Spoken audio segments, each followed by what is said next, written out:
Hey friends, welcome to Legion Tower Defense 2. It's an infinitely replayable, cooperative, PvP tower defense strategy game. I wanted to quickly start off with some gameplay and transition into a bit more explanation. Like other tower defense games, you have a choice of units to build to set up your defense, to combat waves of enemies that grow stronger and stronger on each new wave. They spawn at the top of the map and run at your units while your units do the same and meet in the middle. And then, battle.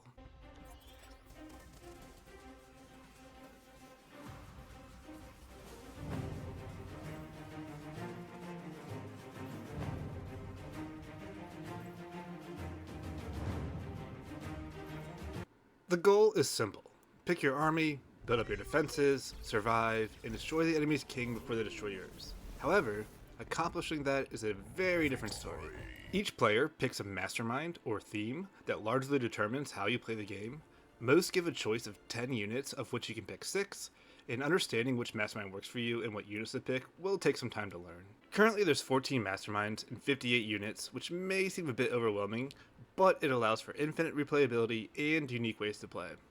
Every game consists of up to 21 waves, with a sudden death mode that repeats wave 21 over and over with stronger and stronger units until somebody dies. Every game, the waves are exactly the same, except for one thing: mercenaries.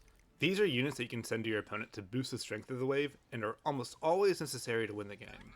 Which brings us to the economy of the game. Every wave has a set amount of gold that you get, assuming you clear the whole wave, and you can check how much it is by hovering its icon at the top. Everything you don't kill gives partial gold when it gets to the king, or is covered by your ally. Next up is income. Every time you send a mercenary, you get income. These cost mythium, which is the blue icon underneath your gold, and the more mythium you send, the more income you get. Each wave you get gold from the wave, and however much income you have added together. And finally we have mythium. To get more mythium, you need to buy workers, which cost 50 gold each, and every worker you get gives you an extra mythium per 10 seconds. It becomes a bit of a balancing act where you have to spend gold to buy workers to get more mythium, to get more income, which means more gold to buy workers or units. But you gotta be careful. If you spend too much gold on workers, then you're gonna leak the wave, which means there's less gold for more workers. Don't worry though, friends, that's where this nifty recommended value bar comes in. It will show you, and if you hover it, even tell you if your fighter value is low, on value, or overvalue. Low means you don't have enough workers, and high means you have too many workers. You can also check at the top in the same place as how much base gold you get per wave, but I recommend the bar at the bottom because it does take into account how much mythium your opponent has. The more mythium they have, the more they can send you. The more they can send you, the more you have to build to defend. Units, mercenaries, and waves have a sort of rock, paper, scissors mechanic in that they all have typings.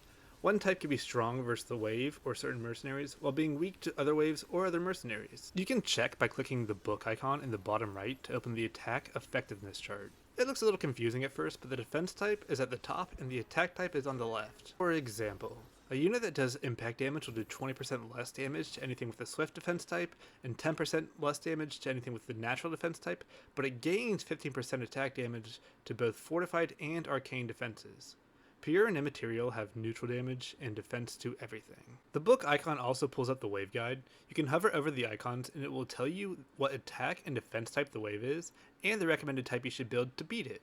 We're on wave 12 and we can see that it is pierce damage and swift defense, so we should build pierce damage ourselves and fortified defense. You can also hover over your own units to see their attack and defense type, and if you press Control while hovering over the mercenaries, it will tell you their typings as well.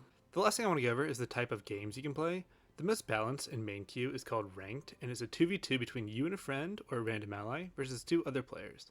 The way it works is that you share a king, but send mercenaries to different players and get sent by different players.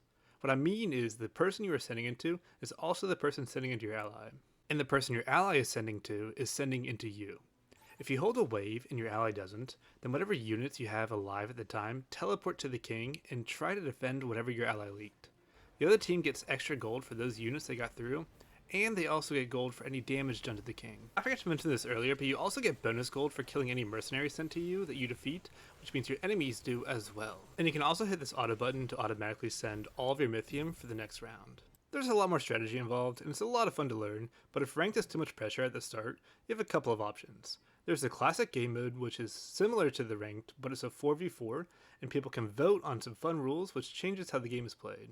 You could also go into campaign, which has bosses that have their own themes, like Brock, who only builds fortified units and sends a lot of brute mercenaries, or you can play versus AI, which can be played at any difficulty you want. There's also a sandbox mode. It's what I use to make most of the clips in this video, and there's tons of commands that let you practice a bunch of different scenarios. You can also go to your match history and click on any wave on any player to copy their board and load it into the sandbox. If you leaked a wave, you can shuffle around your units to try and hold a little bit better, or if your enemy held a certain mercenary send, you can change your send to try and break through them. Well, that's it for me, friends, and this should give you a good idea if you want to buy the game and test it out for yourself. There's a lot more in-depth guides out there for beginners to people almost as good as me. Haha. Or if you like my style, I can make a couple of videos myself. Good luck out there, everybody. I wish you all a good luck and have fun.